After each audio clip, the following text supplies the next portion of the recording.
Dugaan obstruction of justice, Propam periksa penyidik kasus pemerkosaan pegawai Kemenkop UKM.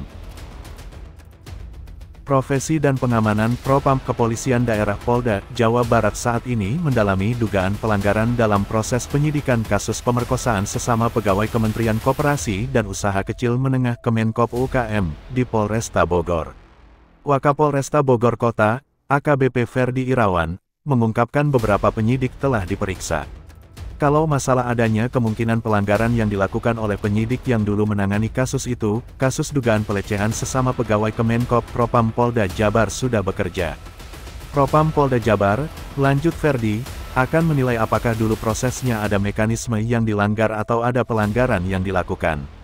Menurut Ferdi, pemeriksaan oleh Propam Polda Jabar tidak akan mengganggu proses penyidikan kasus pelecehan sesama pegawai Kemenkop yang kini dibuka lagi. Saat ini, Polresta masih menunggu undangan gelar perkara khusus bersama Polda Jabar.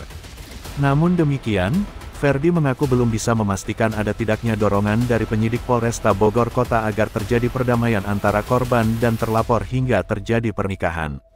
Karena hal tersebut masih dalam pemeriksaan Propam Polda Jabar. Propam Polda Jabar disebut Ferdi sudah melakukan pemeriksaan awal terhadap penyidik di Polresta Bogor Kota. Dia berharap semua pihak bersabar menunggu proses yang dilakukan Propam.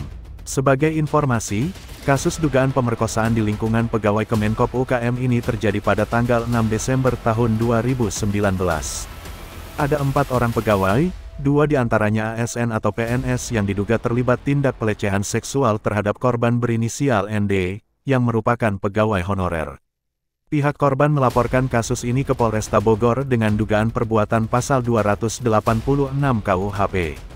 Saat itu sempat terjadi mediasi dan pada tanggal 13 Maret tahun 2020, korban dan pelaku berinisial ZP malah dinikahkan.